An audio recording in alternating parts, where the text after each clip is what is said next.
Hey everyone, welcome back to the channel. Old Emo Dave here, and we are here to talk about March of the Machines that is coming out 2 weeks from now, 2 weeks Friday. Are you all got your pre-release tickets yet? Pre-releases are happening next week, and we need to look at the top 10 picks for the Pioneer format. My favorite format, and I hope it's yours too, which are going to be of the cards that are going to be added straight into decks or creating new archetypes going into the first official March of the Machines Pioneer qualifier season. I'm here with John. Hi. You'll know John from our channel, commentating on a lot of our Paper Pioneer live games. Hope you're enjoying those, and obviously you can see some more here up in the top one corner. Yeah, we're getting together to talk Pioneer cards, to talk now the whole list is out. It's been an exciting preview season for us to look at what we think is slotting straight into decks. Myself, more of a combo player. I tend to sort of sit in Absa and Golgari colors. I like a lot of things that do a lot of powerful damage out of nowhere. John, what's your usual play style? Well, I very much like my spell slinging decks. I like my aggro decks. You may see me play if it does show up, sort of like prowessy type decks. I might come out with control once in a while. This kind of happens when one of your favorite colors in the game is blue. Yes, I know I'm an awful person, but like when but more often than not, it's a aggressive spell-based strategy. I do like the idea of just spell slinging my way to victory. Nothing wrong with that. So we're not here to agree on cards today, right? Just so everyone watching the video understands. But we're not gonna probably pick the same cards. I think that's pretty sure. We've had a little preview of each other's lists, but we haven't had like a solid card by card example. We're gonna go from our 10 through to 1. We've taken some community suggestions as well. We are going to have this timestamp down in the channel as well, and you can pick up the shorts on the channel as well if you just want to pick up like the 10 through 1 list. But let's just get straight into it. John, what have you got at number 10? Right, so my number 10 pick is the Kenra Spear. It's a uncommon 2/2 for 1 colorless, 1 red. It's a Jackal Warrior with Trample and Prowess, but it has one of the sort of newer mechanics sort of introduced into this set, where some of these cards can transform for a number of colorless mana and a Phyrexian colored mana. In this case, this one for 3 colorless and 1 blue Phyrexian mana. It can transform into a Gataxian Spell Stalker, which still has Trample, gains Ward 2, still has Prowess, but then you double up on the Prowess, and it's also a 3/3. So Prowess triggers twice on this card. And my reason for thinking that this will see... well, as I've just said, I'm more of a Prowessy Spellslinger deck. This is the kind of card that will slip in very well. It's aggressively costed enough, being a 2 mana. A 2 mana 2/2 Trample Prowess is already, in some regards, good on its own, in my defense. And being able to flip it at a later turn or straight after, and giving it that Ward 2 suddenly gives it that resiliency. Yeah, it's solid, right? This card can stick, and if it especially can be flipped, it's sticking even harder. It's not going anywhere. Yeah, I mean, I can't really, like, obviously, it's mainly just a Prowess style deck I can see this card being slotted into, which is why it's quite low. But if there is sort of a warrior tribal that runs a few extra spells, it could be a decent payoff. Yeah, I can say this isn't in my top 10. I wrote like a sort of a little like on the edge, on the fringes cards. I had this on there just on value. I was almost certain you were going to pick this. I didn't know. I didn't actually think you'd have it down at 10. I thought you'd have it as a pocket pick in the top 5. But oh no, if it had haste, oh mate, that would have been number 1. Oh yeah, it would have been number 1. Imagine like Swift Spear into Kenra, like that would just be an insane curve every single time, regardless of the format you're playing. But no, yeah, solid card. This flip effect thing is something which I think the jury's probably gonna stay out on, because the only thing when I've looked at all of these cards with this mechanic is I've thought, like, oh, are you ever going to really be happy to pay that cost? I suppose the big thing is like if the backside is sticky, and this Gataxian Spellstalker, when you flip it, if you pay, so let's just say you're paying the 3 with life on turn 3. It's be very difficult for this to be got removed then by your opponent on turn 3 or turn 4, because even a fatal push is going to have to pay all 3 mana to get through the ward, right? So like, and that's like a real feels bad play, that if they end up doing that to remove 1 creature with their turn 3, you're over the moon, right? So like, oh yeah, so for sure, this card, it's gonna need help though, right? I think that's, you mentioned that like there about it go in a prowess style deck, a deck that we don't have right now. This isn't slotting straight. Yeah. This isn't slotting straight into Phoenix. This isn't slotting straight into like even like Rakdos for being red. So we're talking new decks here, which I'm pretty sure we're gonna find you playing sometime on the channel over in the next few months. Probably. I'm not without saying that. All right. Well, I mean, another deck you could possibly go in is like a mono red aggro deck. There are some aggro burn style decks that are more spell based with Swift Spears and the other wizard. Well, yeah, like I one thing, and I come on a little bit further up, is of a different card. I actually even mentioned in my byline Wizards Tribal. Right. In respect of, there is that little bit of a fringe amount of red wizard cards like leaning into blue, where I know this isn't a wizard, but it does the other thing that wizards like, which is prowess, and may just help back it up a little. But we'll come to that. I'll move on to my number 10. I'm calling out Corrupted Conviction. Essentially the new village rights. As an additional cost to cast a spell, sacrifice a creature, draw 2 cards. Village Rights is a great card. It's definitely an enabler when it comes to sort of like a Rakdos Sack style strategy. We saw Vat of Rebirth in the previous set as a fun card, but we were like, well, how are we going to make this work? And just as a reminder for everyone, Vat of Rebirth is the reanimator artifact. When another artifact or creature you control is put into the graveyard, put an oil counter on Vat of Rebirth, and you remove the counters to reanimate a spell. I think having 8 village rights in your deck could enable a sack deck. And if we look at just the Traxxas as being something that can hit your graveyard and be brought back, I'm scared. That's what I'm gonna say. I mean, I'm scared. I mean, I see where you're going with this. And another thing about this set, there's a lot of sort of token generating payoffs, and this is a card that could fit into that style of deck as well. If I'm thinking about this correctly, but you wouldn't have 8 village rights, I don't think. It could get a bit clunky. That would be the strategy that you'd have to be all in on, right? Because and that's what I mean. I don't think it goes straight into Rakdos Sack as a current filler. I think you're talking something else.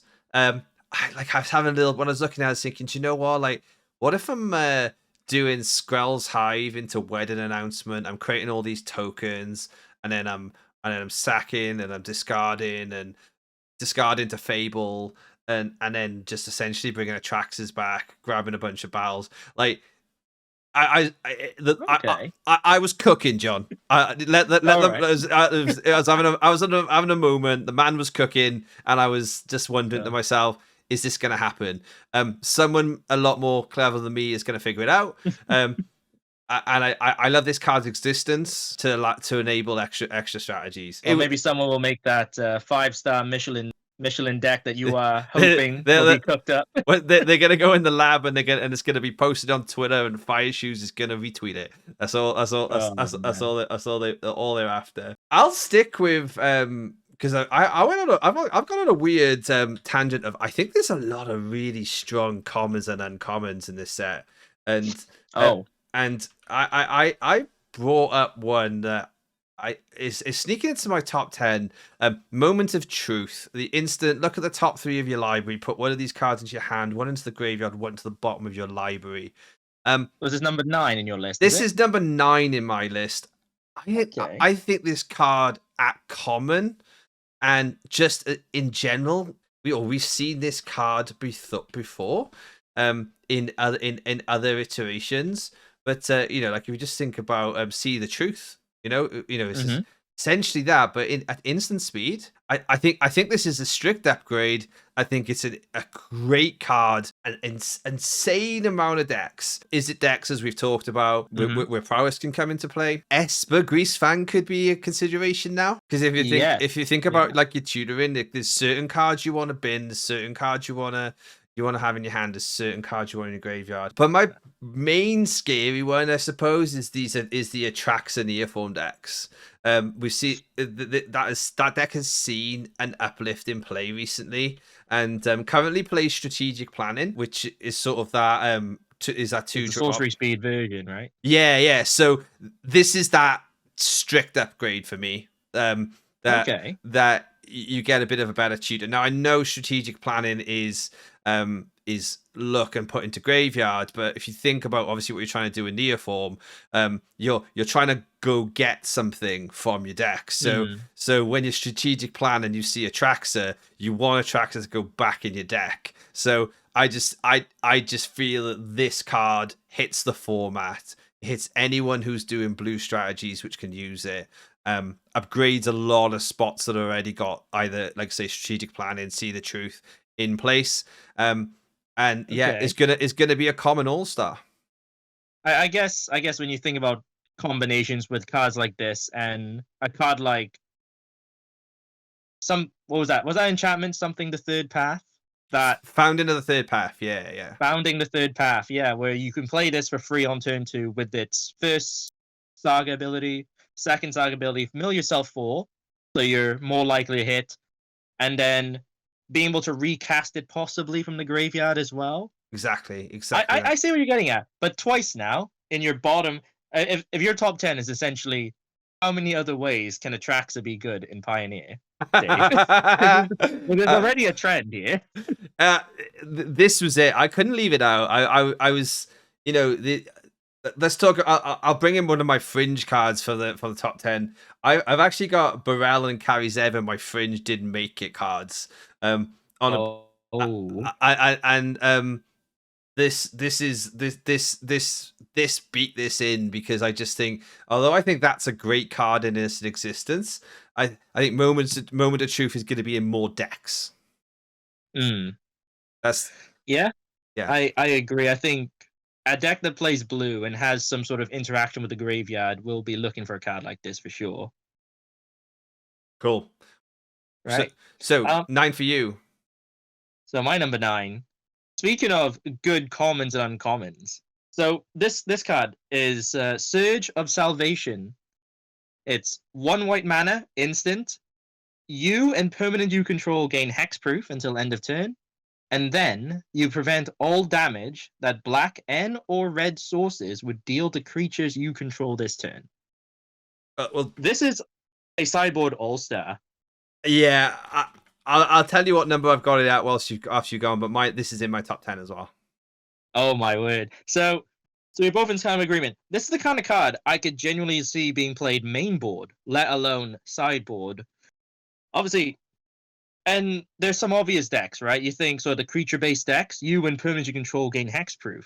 But this is good for sort of reaching with other types of decks. You have, for example, the Fires deck that tries to get enchantments out.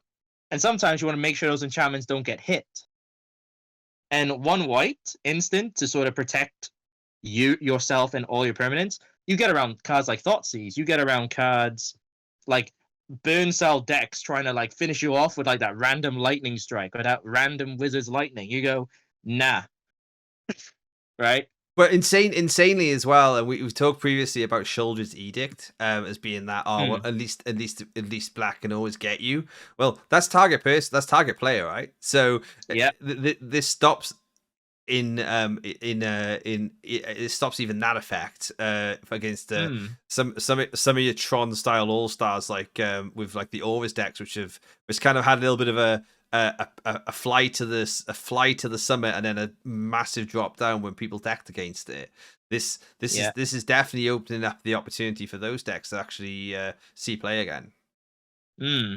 And a straight I may be called out for this, but I can genuinely see this in like sort of Azorius control, or even sort of control decks that would, or even just other types of control or mid-rangey decks that run white, Yeah. because it serves the same purpose. A lot of times, a control deck kind of loses to the Thoughtseize, or it kind of loses to that top deck burn spell, or the red creatures are just very quick, right? I mean, Being exactly able that. to, Yeah. yeah, just being able to survive, like have this out on turn 2, turn 3, you wipe your opponent's turn, and you've just essentially gained a turn from this. It's finally a counterplay to Thoughtseize, right? And I think that, Mm. and I think that's why. So for me, I actually gave this the 3 spot. Um, Oh, and okay. I think that probably goes down towards what my standard colors are. So for those watching, I'm a Grease Fang player. I'm an Auras player. I like to sort of like dabble with the odd sort of like bit of salt, like Azoria soldiers. This is the ultimate protection spell for all the decks I play. So Yeah. Surge of Salvation absolutely goes in my Auras deck. I don't even, and you're right. I think this is even main boarded, and Mm-hmm. that's crazy that that'll take a spot. But that deck is so vulnerable to having your light pause taken off you. Like just like if you can just protect that, because you don't want to put a creature down because get fatal pushed, but then you also don't want to put you then are scared of the Thoughtseize. If you can at least counterplay the Thoughtseize, you get that extra turn, so you get to turn 2, turn 3, establish your Mm. board, have your Skrell up so you can have your protection. Yeah, this is insane. This is a great uncommon, and I think if you don't play white but you play constructed formats, you get a play set of these, if not 2 play sets of these, whilst they're uncommon and in print, and you sit on them. Because Yeah. a bit like make disappear from New Capenna, an insane great counter spell that is just really a standard counter spell for any kind of blue deck or creature deck where you can use the ability to double it up. Like they're just gonna, when the print run goes, they're gonna be cards that you'll be kicking yourself you didn't have them when they were 10p, because Oh, yeah. they're now like £2.50, and you need a play set because they're gonna be Yeah. staples. So yeah, no, I am with you on this card. This is Mm-hmm. a certified banger, and we're Yeah. one I would be looking to pick up and play for sure. Oh, yeah. Yeah, Oh, but you mentioned a counterspell there, Dave, sure. You and got one at 8. I got one in number 8. Okay, you go Another with it. uncommon. Another uncommon. Change the equation. Okay. So an instant spell, 1 colorless, 1 blue. You pick one of 2 modes. You either counter a target spell with mana value 2 or less, or counter target red or green spell with mana value 6 or less. I am very big on this card. So Yeah, I was gonna say, because I've just mentioned make disappear and said how like that's like a standard all-star counter spell. Why is this better? hmm, I don't think it's necessarily better, but it sort of fits into, like, again, possibly just a sideboard all star. Worst, like that's the worst case. It'd be a sideboard all star in a lot of blue decks. Mm-hmm. But if the meta sort of is dictated by sort of the earlier plays, lower plays, like we talk about how Thoughtseize is a problem. There's minor misstep for that, Mm-hmm. but changing equation could answer, because in sort of eternal formats, you tend to find that, well, with Pioneer is a bit of an exception at the moment because it's slow enough where bigger, more higher costed cards are like available, but there always will be decks around which try to be very efficient. So you think of decks like Hammer Time, you think of decks like Mono Red Aggro. There have been a Rakdos aggro deck that's been like in talks because of some of the new cards in this new set, Mm-hmm. like suddenly being viable. And Change the Equation answers a lot of it, right? It Sure answers does. some of the green cards, mono green being still a big player. Just having Change the Equation be a hard counter to spells like that, because that's another thing as well. It isn't like counter target spell unless your opponent pays 2, which is what we're kind of used to. This could be a hard counter in the right matchup, just outright. It could just be counterspell. So thinking about mono green and so it's Storm the Festival, right? Storm the Festival is their big payoff. Yeah, one of Uh, the big payoffs. that's 6 mana. So Yeah, th- yeah. and usually when they get to storm, they end up storming it. They end up storming into, if not already there, Nykthos Kiora, and Hmm. it's not so much it's the first cast resolving which gets you right Yeah. because they get the Kiora, they get the Nykthos, they untap, they go again, and then that's what kills you. So um the inability to pay the because to pay the two, like mono green can usually pay the two, right? They can. Yeah. So in relation to make disappear, yeah, they could usually pay the two. If you're playing in some kind of control build, you've not always Hmm. necessarily got the sackable creature. So Yeah. so yeah, okay, cool. I'm Yeah. I'm I'm I'm with you on this. Are you talking sideboard? You're talking two sideboard here. Well, I say the most likely home will probably be in a sideboard at a two maybe. Got you. Um, but depending on how the meta game is, like your local meta may dictate it. Mm. Your sort of what you're anticipating in bigger events may dictate whether or not this takes up a main board slot over, yeah, but possibly maybe over some make disappears, right? Yeah, Because sure. Change the Equation could deal with a lot of cards in the Grease Fang deck, the Abzan Grease Fang deck, for example. Oh yeah, definitely. Grizzly Salvage, it deals with Rafine's Informant, it deals with the Mutt. There's a lot of two drops there that want to get things in the graveyard that you could potentially just stall or prevent with this card. Yeah, yeah. I'm certainly I'm certainly sold. It. I know we were talking Pioneer. This is insane for standard. Mm. This is a great counter spell for standard. Oh yeah. And yeah, it's a good printing, and it's a good. We've never seen this card, right? This is the first printing. Yep, there's the first printing of this type of card. And just like Surge of Salvation prior, Mhm. this is from a set of cards. There's one for each color. Not all of them made into my list, but there's one for each color, and they will all be like they'll do something generic, but then against certain colors they'll do something better. Yes, yes, yeah. Well, no, very good, very good card. I'll move on to my number 8. My number 8, I am being a little bit basic, and I would like to see and think we'll see Archangel Elspeth C play. All right, Now, all right, all now right. I'm surprised it's this low, Dave. this low, right? Okay, so Not even my list, mine, but for you, I imagine this would have been higher. yeah, well, I'd like it to be higher, but I think I had to be realistic about my love for Azorius soldiers being an unrequited love that is not Oh, is not necessarily doing well in a Pioneer metagame. But why? But why have I decided to have this card in my list? It's 4 mana. That's the top end of those decks. You know, they're not wanting to go much higher. What you're getting for 4 mana, you're getting a body. When you play it, you're getting a body because you want a plus ultimate with this walker, which hmm, is I always love walkers which like to get there, that they can go, yeah, they can come in, they can go 2 turns, do their thing. In theory, you're curved out. You've curved out somewhere into some kind of raise the alarm or a reinforcements. You've maybe got a couple of big. You've had a couple of big chunky characters actually die, so that yeah, when you're looking at your turn 6, you've maybe already replaced a couple of creatures, but your ultimate in here, and you're refilling the board with maybe about 3 or 4 permanents, and you're flipping over a situation that was maybe getting out of control.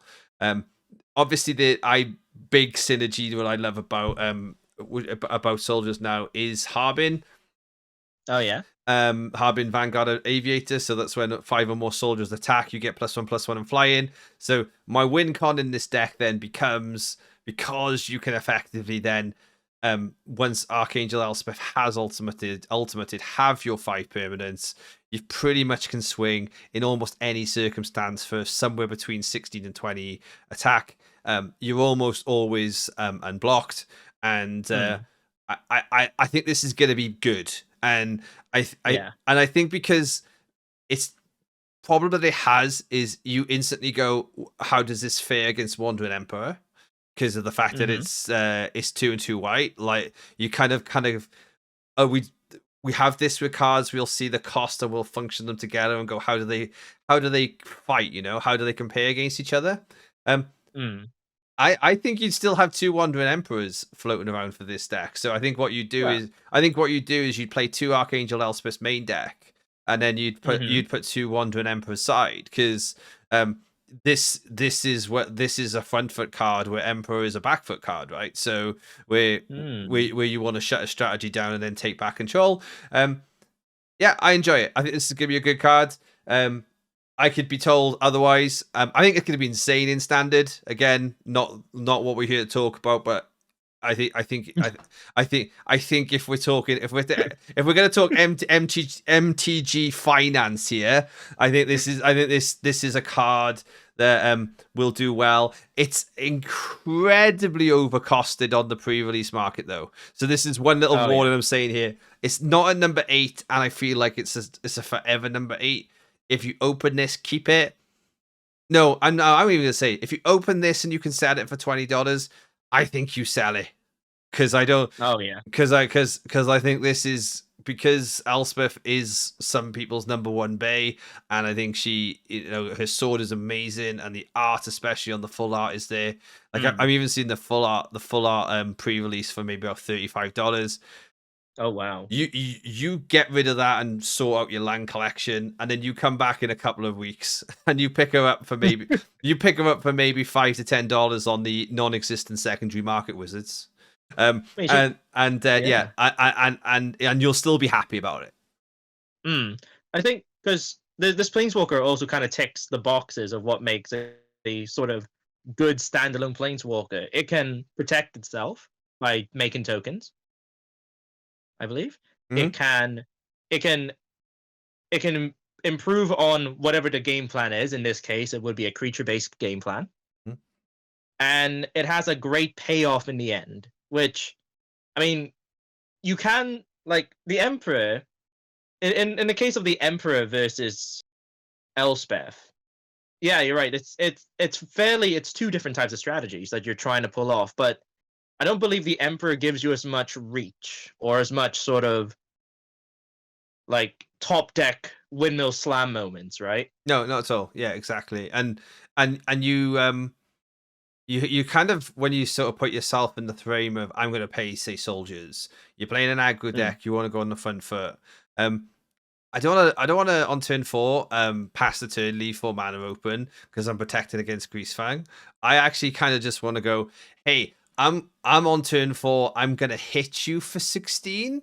I'm gonna put you down to 2 life, and your combo is not gonna hurt me.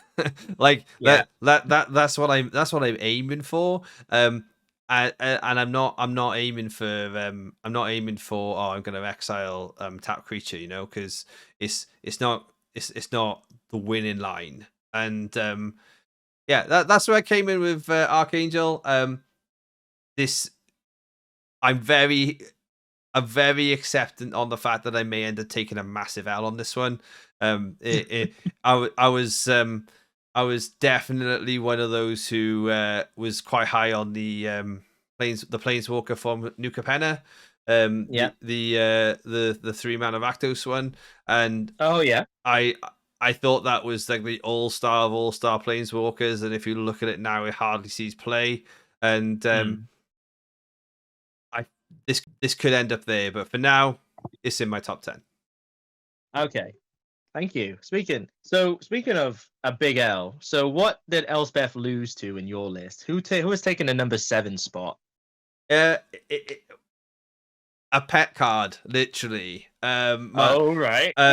So I have given the number 7 spot to the number 1 best boy and the bestest boy in the list. What? Croxa and Kunos.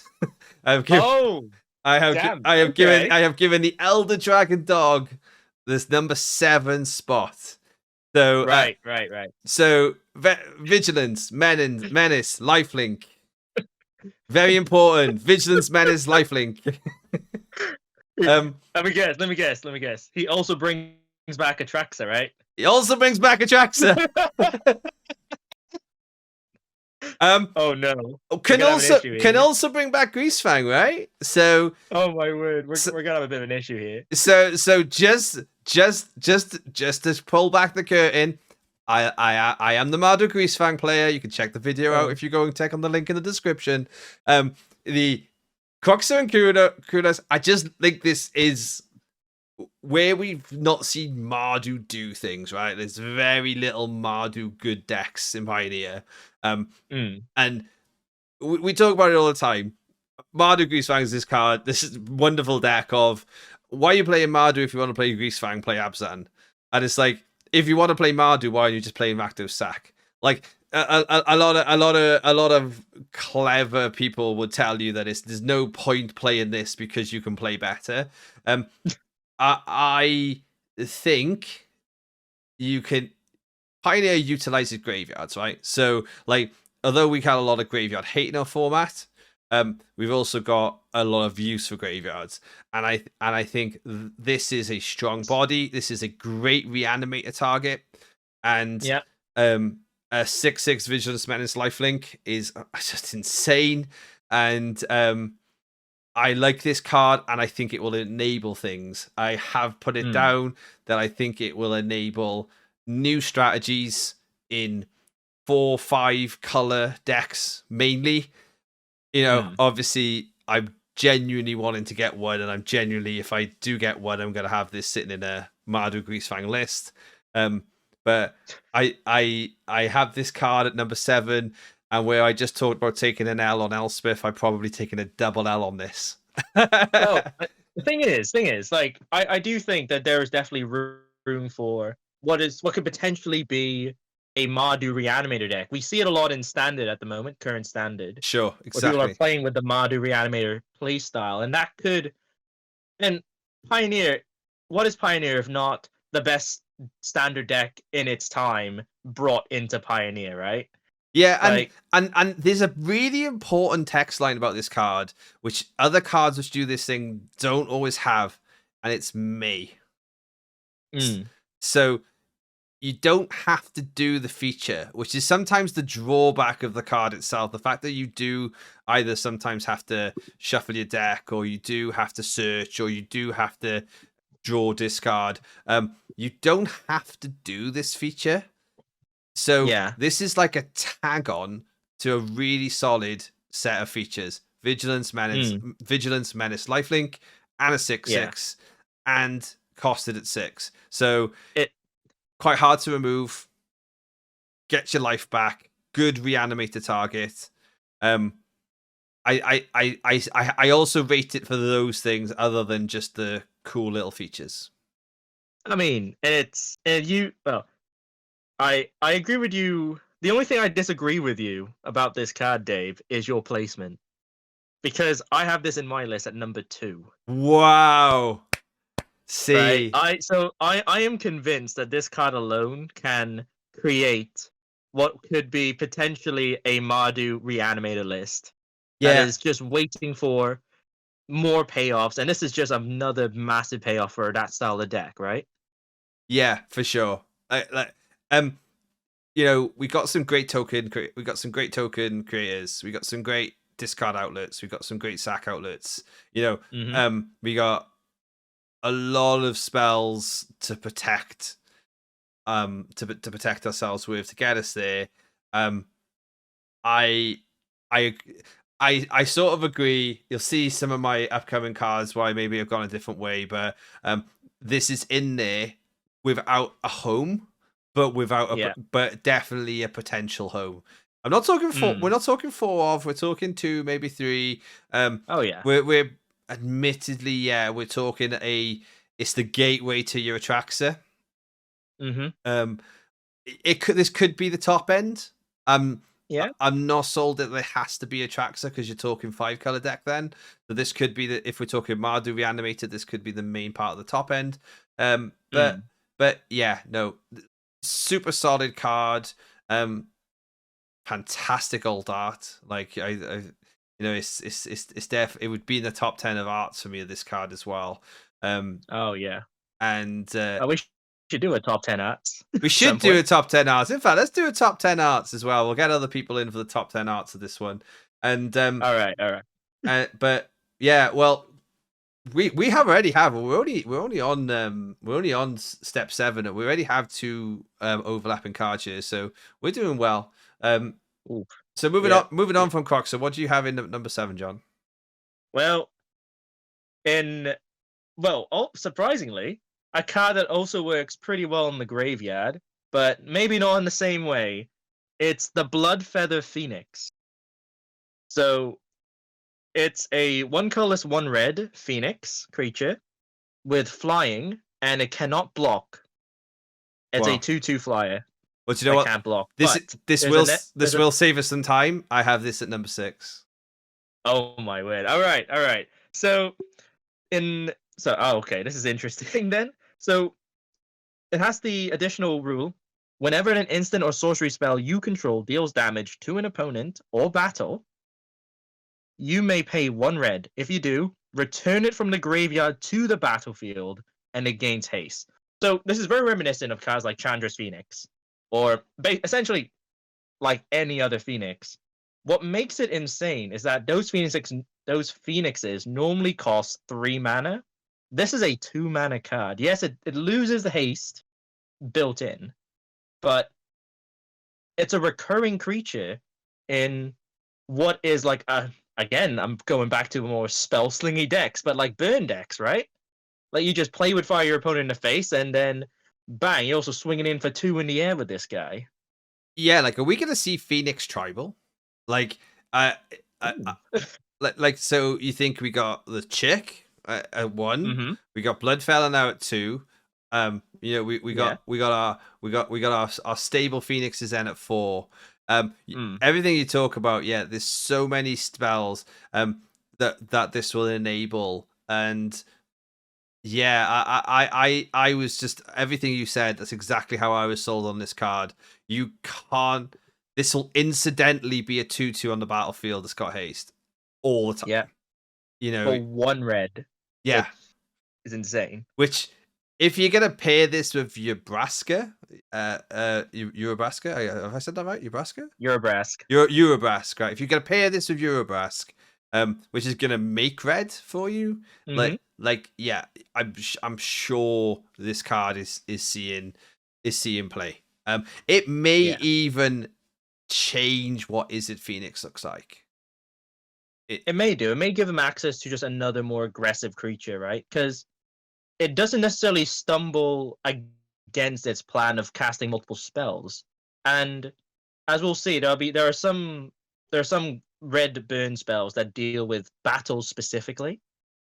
And a card like this in decks like that, like if battles do become a thing, and we're going to see a lot of battles, possibly, it's uncharted territory how good a battle card is in general.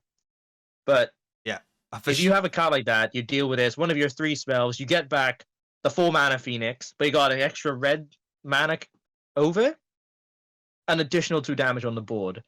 Or a lot of graveyard synergy, just incidentally.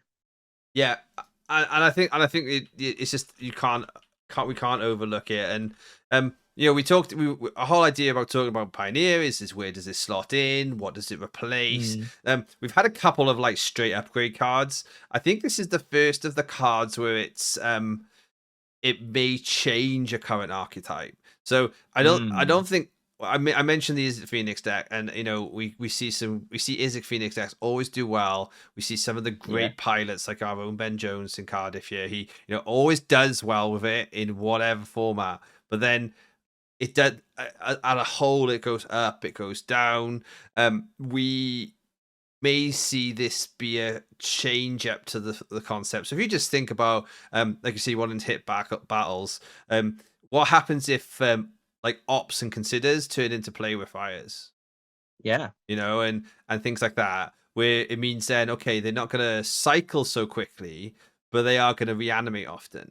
And Yeah. suddenly the deck's more about constant damage pressure. Remember, you still got Ledger Shredder, so you're dropping Ledger Shredder. You're cantripping your 1-drops.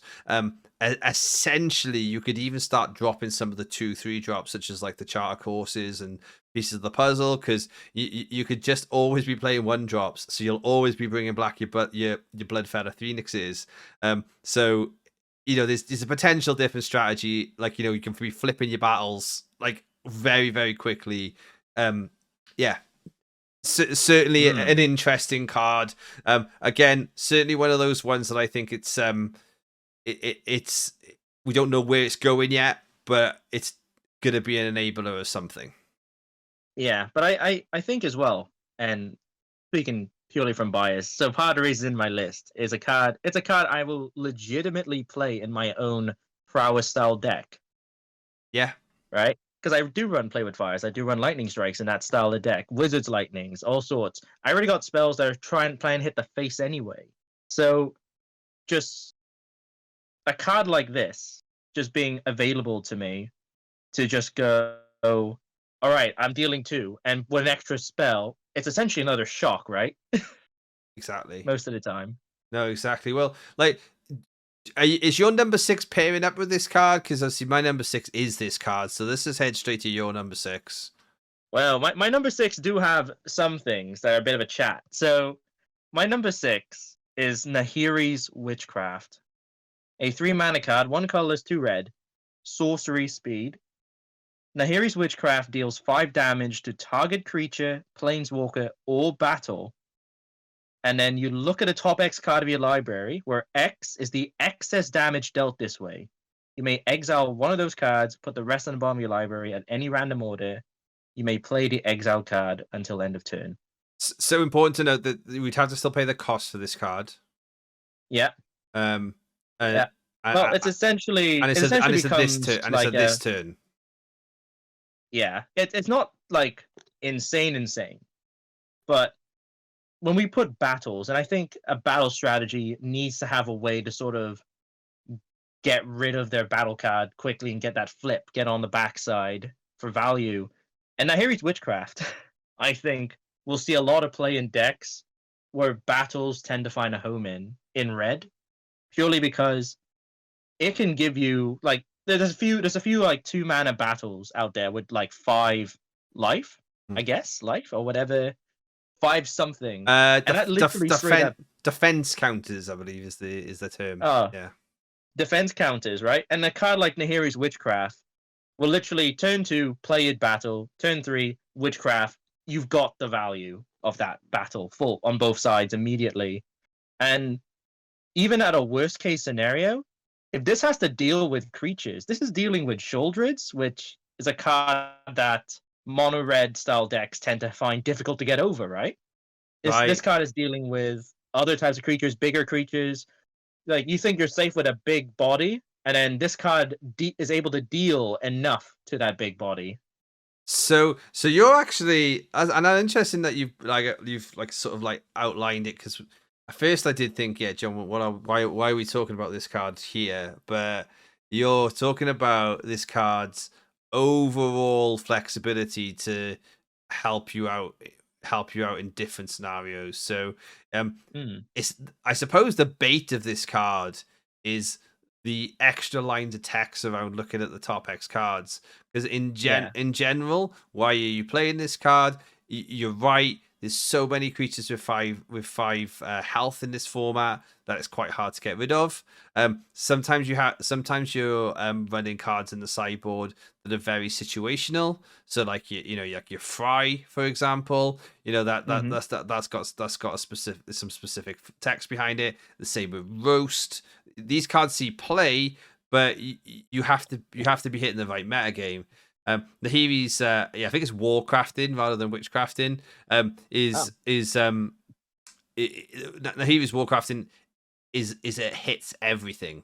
So Yep. it'll yeah, for 5 damage to a battle, it's always flipping a battle, and for 5 damage to sort of your big bombs, you're getting rid of Shieldred every time, Mm. or relative said creatures, and Yeah.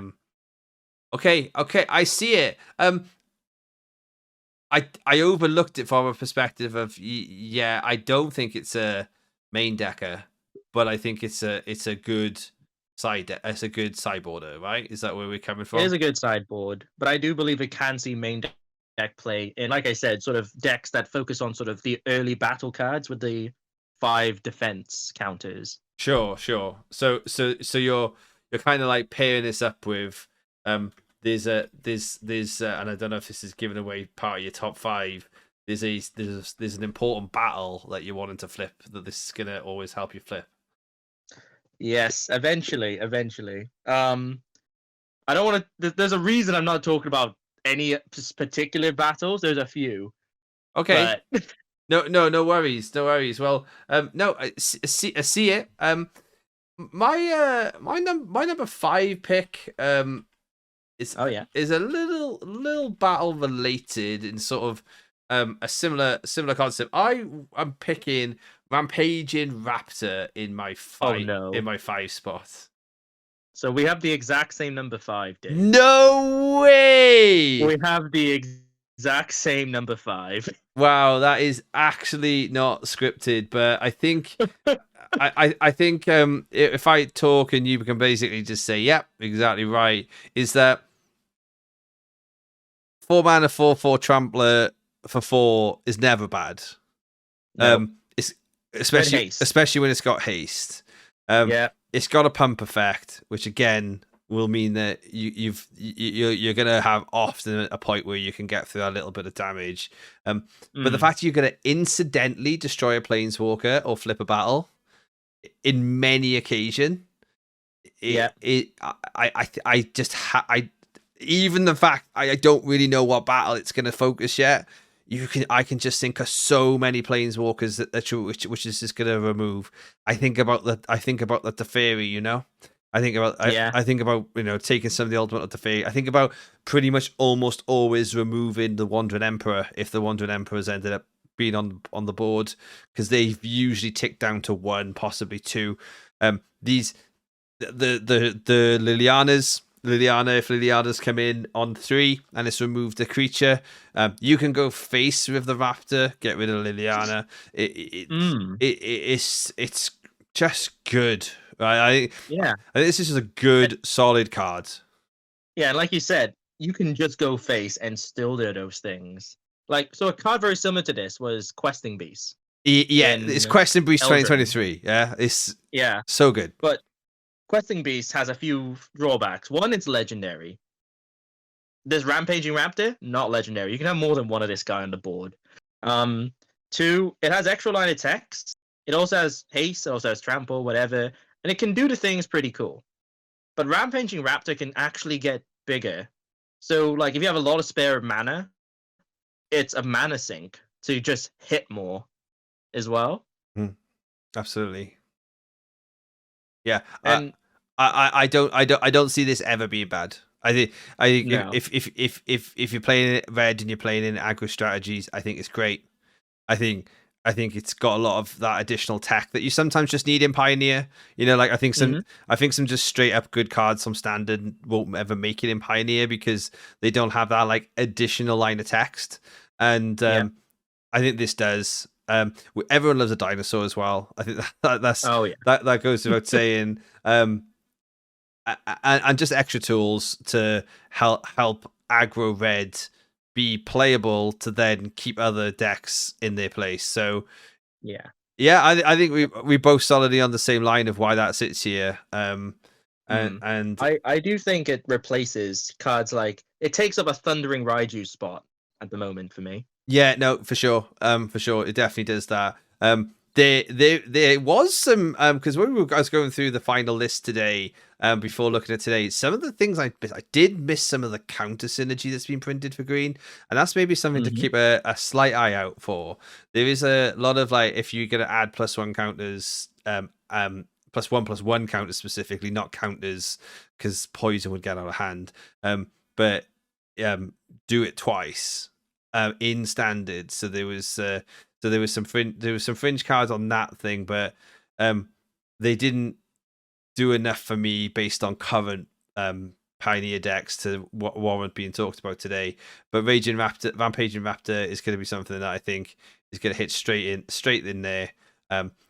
Even consider sometimes just be just a general consideration for like a Gruul Stompy deck that like you say, boat style decks. Yeah, Crescent Beast has just got like that little extra requirement, like put against each other. I think you could argue this card more often than not. So plus again, not legendary. You can have more than one of this guy.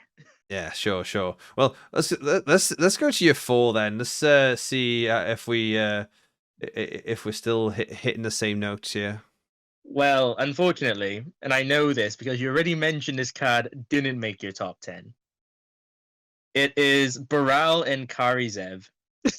And I will say, will you tell us why it didn't make my top 10 with regret. It was not a it's not good enough. I think it's certainly one of the cards that I think will be there or thereabouts. But you tell us all about it. Well, it's a prowess payoff style deck, right? Like in a prowess style strategy, but there's also the chance of it being able to be good in sort of other spell type synergies. So Baral and Karizev is a legendary human for 3 mana, 1 colorless, 1 blue, 1 red, with first strike and menace. So menace gives it a bit of that evasion already. And then whenever you cast your first instant or sorcery spell each turn, you may cast a spell with lesser mana value. So like cast a 2, then you can cast a 1. That shares a card type with it from your hand without paying its mana cost. If you don't, you create First Mate Ragavan, a legendary 2/1 red monkey pirate creature token, and it gains haste. So, like I said, you play Baral. Next turn, you have like Lightning Strike, Play with Fire. And the Play with Fire was for free. And if you do play a spell and not play another spell on top, you end up with a 2/1 monkey with Ragavan, right? You end up with Ragavan for essentially nothing. And everyone loves a format where Ragavan is legal, right? Oh yeah, I mean this is the more fair Ragavan, right? It's not the modern terror that everyone sort of fringes and cringes back on. And the reason I put this quite high in my list is 1, it's the kind of deck I play. I like spell slinging decks, but 2, it's like what you talked about before about how it could potentially change how a current deck is, or possibly make a different type of deck format or deck style work well. And I'm convinced. So a mechanic that hasn't shown up yet in our list is Convoke. Yeah. And in this set as well, there's a lot of token generators. Token generators of different, from in Pioneer, there's different varying mana costs for them. And cards like Baral and Kari, 1 makes a token with Ragavan, but it can be a card that can fit into that style of deck possibly, right? You generate a lot of tokens. This is another card that potentially gives you a payoff for generating a lot of tokens early. And yeah, this is where I can see it fitting in more likely than like a prowess style deck or a Phoenix style deck. But it can also kind of work in a Phoenix deck, right? Because you're playing so many spells anyway. Well, we've definitely seen in recent weekend tournaments in America, we've seen a couple of third path Iconoclast decks.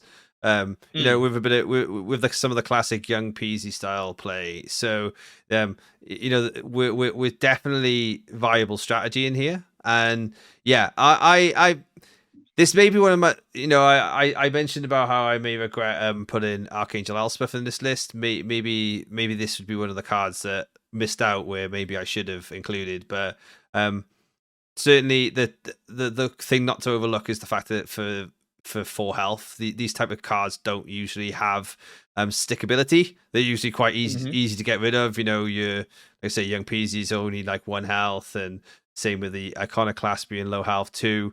We there's definitely some play around to this card, and Mm. yeah, I look forward to seeing it. We already identified my 3 was Surge of Salvation, which we talked about. So do you want to move on to your 3, John? Well, my number 3 is one of the Praetors, Aurabrask. Okay. Now, the reason I picked Aurabrask, and to put a caveat, all the Praetors are fairly good, and they all have very certain strategies. And I was kind of hoping you would be talking about some other one, right? So I was like, well, I think Aurabrask does have a space in sort of a red go big. There is big red decks. Normally they run artifacts and things, but there's another type of deck which has come up sometimes. It's a Magda deck. So Magda is a legendary god from Kaldheim. Whenever you cast a red instant or sorcery spell, you create 1 red mana. Aurabrask is exactly the same thing. Now, why is that relevant? There's a lot of 1 mana cantrippy spells in red. And the payoff for doing all those red cantrip spells is that you eventually generate a massive creature in the form of like Steam Kithkin or some Steamkin, or even a prowess creature like Monastery Swift Spear, or and you generate so much, and you just spend so much mana playing all these spells over and over again for free that you eventually just generate a massive creature and just swing for 1. Yep. So cards like Or fling, right? Anger, Or flinging or fling. flinging as well. Yeah. So I think Aurabrask has a home in that style of deck, but it also kind of works in decks that are, again, spell based. We can go back to the Phoenix argument again, and one thing I think Aurabrask does well is that it can potentially deal with aggressive strategies. If you're able to fulfill its condition and flip it, the first saga trigger is a Brotherhood's End. Yeah, it's a board clear to most go wide strategies, right? Yep, it's a board clear.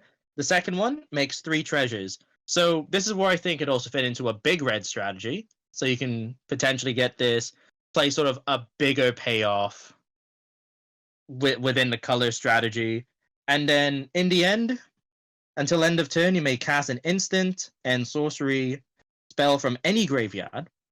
And if a spell cast this turn will be put into the graveyard, exile instead. So it can flash back not just your stuff, but your opponent's stuff. Now let's say your opponent has a card that is also really strong, really good. You know, for the sake of argument, an Invoke Despair. They've invoked you, and now you can invoke them back, right? Yeah, no, and yeah, for sure. These third parts of the sagas on the flip side have got some insane value, and yeah, all we can say is finally this Praetor's had a good card, right? Finally, like every they usually are the short end of the straw when it comes to playability.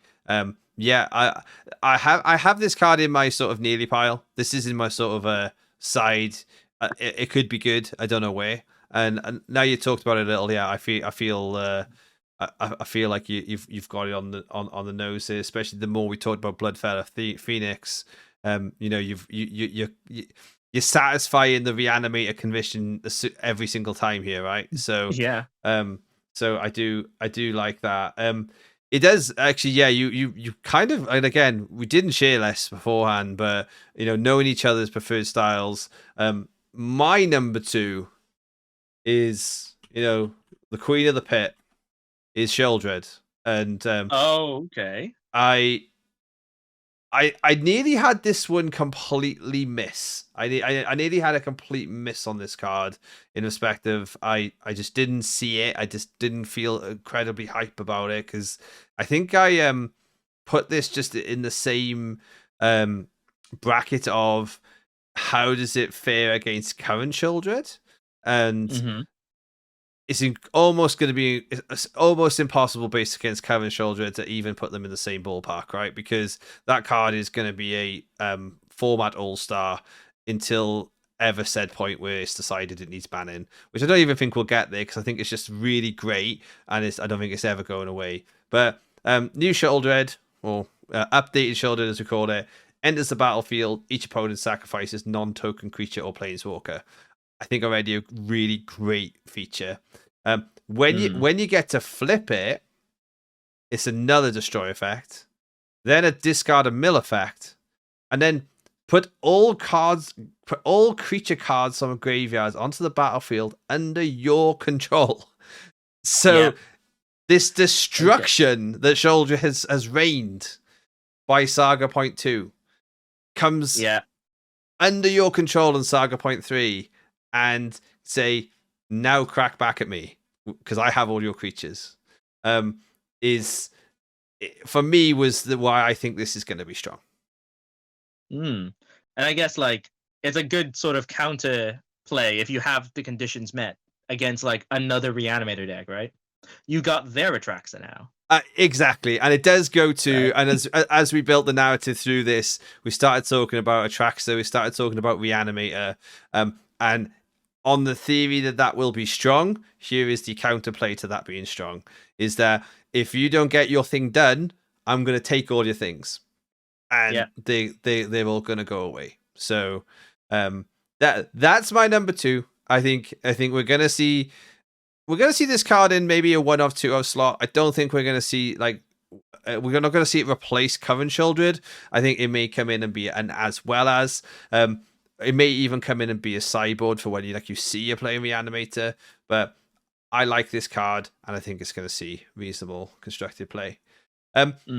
Before we move on to my number 1, because we already know your number 2, which is Croxer and Kunoris. Yeah. Let's take a look at your number 1, John. What have you got there?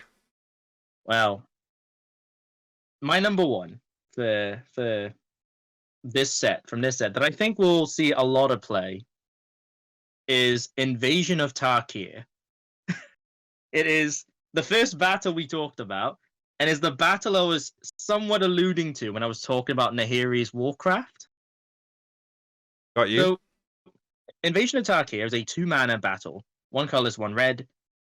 Siege, and when Invasion of Tarkir enters the battlefield, reveal any number of dragon cards from your hand. When you do, Invasion of Tarkir deals X plus 2 damage to any other target, where X is the number of cards revealed this way. X can be 0, so you can choose not to reveal anything, and you're still dealing 2 damage to anything. It has 5 defense counters, and once you defeat this, it becomes Defiant Thundermaw, a flying trample 4/4 dragon, which has whenever a dragon you control attacks, it deals 2 damage to any target. So immediately you think, oh, well, it's a dragon deck type card, right? Mm-hmm. But then really, it doesn't have to be. So Invasion of Tarkir has a strange thing where at 2 mana, it serves kind of the same role as the Stomp half of Bone Crusher Giant. Okay, it serves the same role as Shock. So at worst, it's only dealing 2 damage to any target. But that's the other thing as well. It's any target, other than itself, obviously. But it can deal with early creatures. It can be the last 2 damage you need to hit someone in the face. It can deal with a planeswalker at low loyalty, right? So it still has that. And if you incidentally have dragons in your deck as well, it is nothing but upside. So at worst, it's a stomp. So at sorcery speed. So are we actually is the dream the turn to do 10 damage? Are we seeing that meme? I don't see how it's possible to do 10. But because I mean, best case scenario. Because what you keep, let's say you go second, you keep 7. Play land, a 2-land hand, and an Invasion of Tarkir. With a bunch of dragons, and you have 4 dragons. You draw 2 dragons. You draw 2 dragons. That's the Twitch clip. That's the Twitch clip in the making, right? Is so that is 8 damage possibly. That's the dream play. But another thing I was talking about was like, so when I talked about Nahiri's Warcraft, and I said, oh yeah, that could be a main deck card if you have a strategy involving a battle card. And this is the card I was alluding to. So turn 2, you play this, do you 2 damage to anything. You then Nahiri's Warcraft it, remove all the counters, and it comes back as a flying trample dragon 4/4 that deals 2 damage to any target whenever it attacks. It doesn't have to be other dragons. It's not for each dragon, unfortunately, but that makes it even better that you only have this. And it's possibly either 6 damage to the face or 4 damage, and it's dealing with something else on the board. So you're talking about a lean into dragon strategy, not necessarily an all-out dragon strategy. So you compare this in a bit more of a standard, maybe even like a Gruul build, where you just have maybe sort of like 6 to 8 dragons, or even maybe 10 dragons, and I mean possibly even no dragons. And right?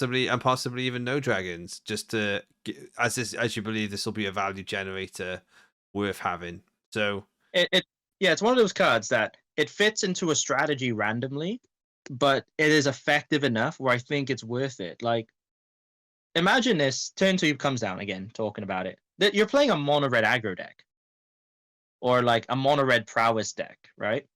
You might be able to just deal the 5 damage by turn 3 to invasion attack here, and now you have access to this 4/4 flying trample dragon.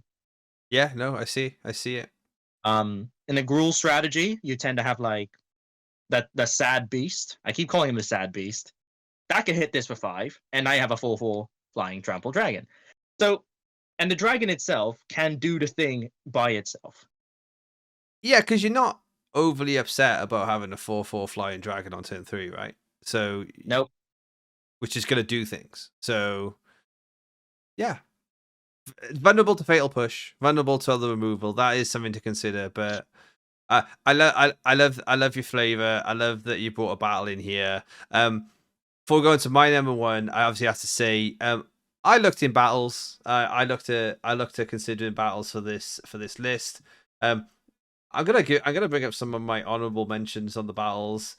I liked Invasion of Theros. I liked Invasion of Ixalan.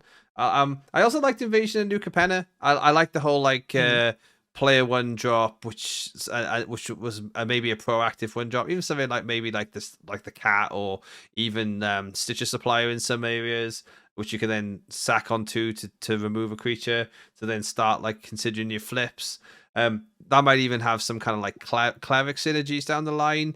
Something which we don't see in Pioneer yet, but you know. I still remember what kind of card is Atraxa. You know, always something to think about. But I couldn't find a battle which was a slam dunk for me, so it was left off this list. In my number 1 spot, I brought in, as probably expected, based on my love for Grease Fang and all things reanimation. I am calling Ren and the Realmbreaker a top 10 card. Probably my favorite card, which is going to slot straight into the format as soon as you can print it. So many reasons. Obviously, who doesn't love a Planeswalker with a static ability? Land you control, have tap for 1 mana of any color. You know, all Grease Fang strategies are usually 3 colors. Sometimes then become difficult to cast if you're missing 1 or 2 pips. Ren is going to enable you not missing that turn 3, turn 4. Once you miss turn 3, turn 4 with that strategy, you're on the back foot. So that's going to help there. Also, when the turn they come down, they can make a blocker. They can make a 3/3. Very crucially as Abzan Greasefang, that will allow you to crew and get Sky Sovereign attacking. So great little feature there. And then on the -2, we've got mill 3 cards. Put a permanent card from the cards milled into your hand. There's one spot that is not necessarily a flex spot, but is a spot that's been open for debate amongst the Greasefang community. Is Witherboom command, and yeah, I say Greasefang community. There is a Discord, you can go look them up. Where these kind of things are talked about. Mill 3 cards, go get a permanent and put it into your hand. This is go get a permanent from the mill cards into your hand. So often you've got with Riverboom Command, which is mill 3. If you mill a Grease Fang there, or even one of your Planeswalkers like a Liliana, or even some like in some builds with a Shouldered, you can't go and just instantly grab it. This will let you grab it, whereas Riverboom Command is only a land. Now, Riverboom Command is relevant from a perspective of removing things like Rest in Peace, but my take on why I think this card is there and is going to slot straight into the format is that we can think about removing those Witherbloom commands, bringing some Ren and the Realm Breakers in, and focusing more on a solid strategy where I can go grab whatever I need. And when we have the game 2s come along, I can actually side out the Ren and the Realm Breakers, and I can bring in Assassin's Trophy. Or Vanishing Verse, to actually be in a position to remove any of the sideboarded counterplay. That's what I'm going with. That's my favorite card. That's the one. Again, we never really know, right? You know, if we could have all predicted Ledger Shredder's dominance on the format, like I thought I was getting a steal in the early Capenna days, selling my Ledger Shredders for £8. I thought I was ripping people off. I pulled 3, right? I pulled 3 off from a box.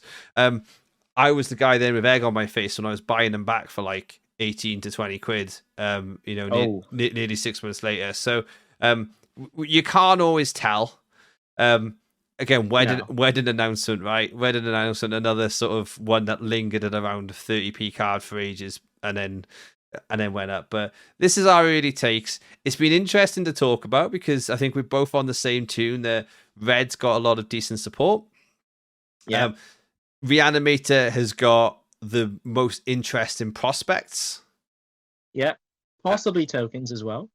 And the one main card that we didn't actually talk about was the big 12/12 dinosaur. Right. I think before we wrap up, we should both probably talk about why Galter and Maverin did not make the list. It is absolute bait. That is why I did not make the list. I do not care about your cheeky turn 2 Sorin strategy that can potentially get this out turn 2. It is absolute bait. You are going to build decks wrong and get this off once every 10 games. Yeah, and I felt the same. Although I'm absolutely going to acknowledge that that's going to be one of the strongest plays that we're going to see in Pioneer for some of the upcoming seasons. You're not going to do it all the time. It's very, it's very dependent on things going well for you. But if that strategy was a good strategy, why are we not already doing it? And doing it with consistency. Now, the new Capenna Vampire, who was such a disruptive card, would have been enough if this was enough. But again, you had the odd game. It's like sometimes you just can't you can't stop a turn 3 Grease Fang sometimes, right? Sometimes you can't stay away. You're doing a turn 2 one, right? So like you have to just take your L and move on to the next game. This is going to be one of those. But what's the alternative strategy? Like this is a 7 mana, 2 green, 2 white casting cost, and on the whole, with vampires, you're looking to be in black. So this is going to be very restricted on the mana cost. You're gonna need to run 4, right? This is the thing. If you're gonna do it, you get like with Parhelion, you're gonna need to run 4.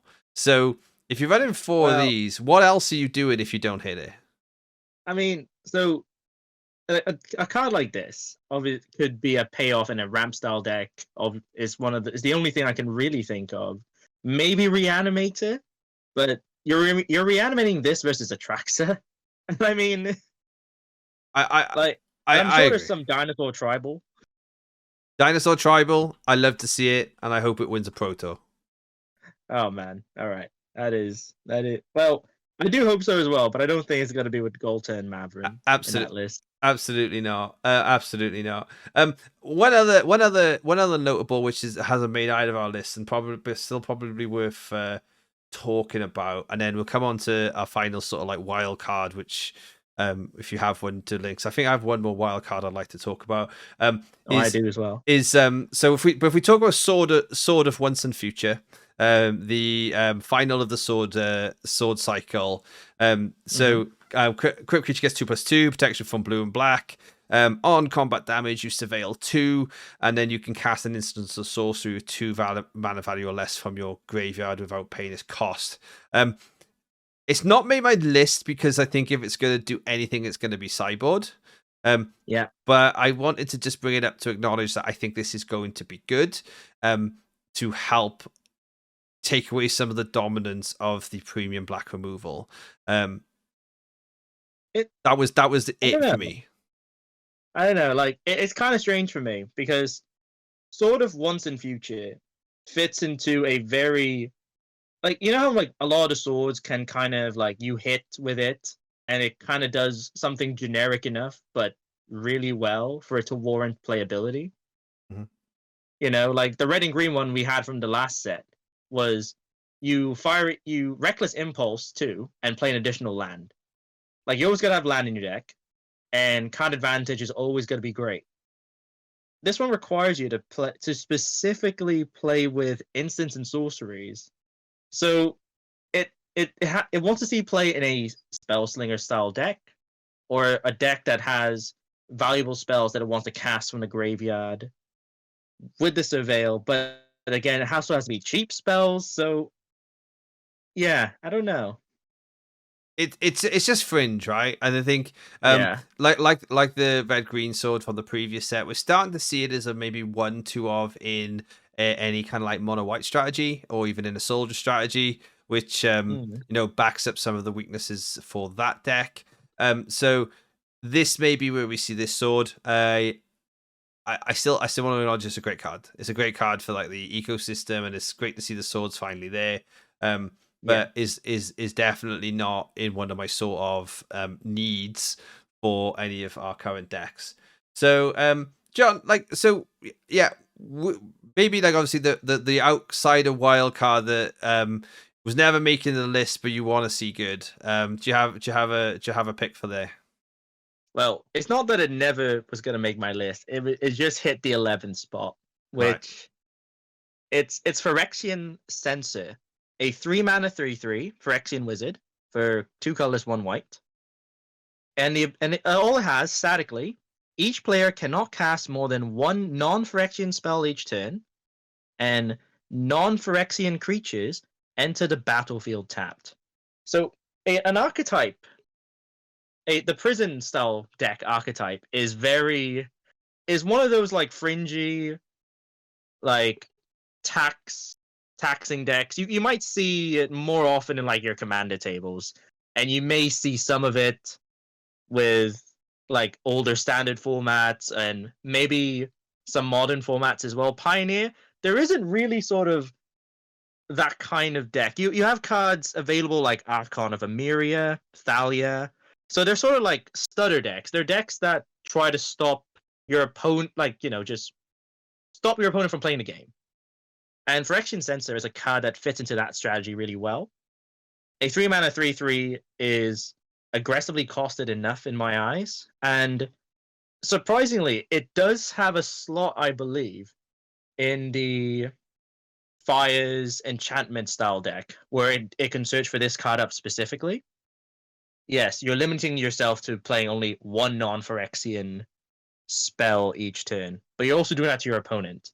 And if your opponent is a deck that needs to cast more than 2 spells that aren't Phyrexian to do their thing, so let's say, for example, this can potentially stop the Lotus Field combo deck. It is on the board and it's not dealt with. If they go into the big spell to get 2 more spells, they are cast. And you cannot cast more than 1 non-Phyrexian spell a turn. Sure. So it's got the Arcade of Emeria sort of tagline. Yeah. An interesting potential with this is the fact that Selesnya Toxic is sort of filled into an archetype in standard. And talking among the player base recently, and I have seen the odd sort of like Reddit post, Twitter post about it, is Why are we not taking that Selesnya Toxic Shell, sticking Coco in it, Yeah, and just going off? And if you think about it, this could come into play there, because other than Coco, everything is going to be a fraction spell. So that is true. That's true. so whereas you usually bring out some of these effects, when you bring them out, you tend to be also limiting yourself. This would lean into still putting the limit on your opponent, but not putting any limits on yourself. So That's true. Yeah. So yeah, nice little pocket pick there. There is certainly things in this set which are some like interested in a vacuum, but then also interested in particular decks. My one I just looked at, and I wanted to just bring it up and talk about, and about what the potential this can enable, is Deeproot Wayfinder. Whenever Deeproot Wayfinder deals combat damage or to a player or to a battle, surveil one, then you may return a land from your graveyard to your battlefield tapped. So it's a 2/3 as well. So on the fact that on rate for 2 mana 2/3 decent. You essentially can do your surveil to ensure that you can get your trigger. You can get your land into the graveyard, get it onto the field. This isn't a. What's wrong with this card? I don't know. But then what? I feel like this fits ramp. It does fit a ramp style deck, maybe. It also, but I think it more so fits into, like, there has been this black-green graveyard-based Delirium deck, which was once upon a time a standard All-Star, making some appearances in Pioneer. It had reprints. There's another 2-mana card, a 2-mana 3/3 with Trample. Whenever it hits, you surveil 3. Yep. So it might fit into strategies like that, where you can sort of guarantee that land in the graveyard, but also is backed up by the fact that it's the black-green deck, right? So the issue of getting through can kind of be circumvented by just having black removal cards, clearing the way for this card and generating value eventually. And extra mana in that style of deck isn't bad, right? Sure. You can make multiple big plays. You can make one massive play. Sure. I see what you're putting down, but I can also see why you don't think it would be like in your top 10. Yeah, I can't place it anywhere, and I know Merfolk in other formats has a place, and I'm sure if we could get some kind of like a legacy or even potentially modern expert on around Merfolk to tell us this, they may say this is great synergy and it's going to fit. It's a Merfolk, it's a scout, so it's a keeper. For me, this is the keep an eye out card. I think. I think I open these in pre-release. I don't think they're necessarily like I'm gonna they're a high value card yet, but I think I'm gonna make sure I keep hold of a play set, because something tells me that this card is at some point going to be relevant in some type of deck and in some type of archetype. Yeah, great. Thank you for that. Again, if you've not already done it, like and subscribe. Please do that. It's totally free. Stop subscribing if you don't like Magic or us anymore. We'll see you on the next videos. We'll have videos all week on the run up to March of the Machines, talking about the cards, the strategies, where we think the decks are going to be built like. See you on the next one. See ya.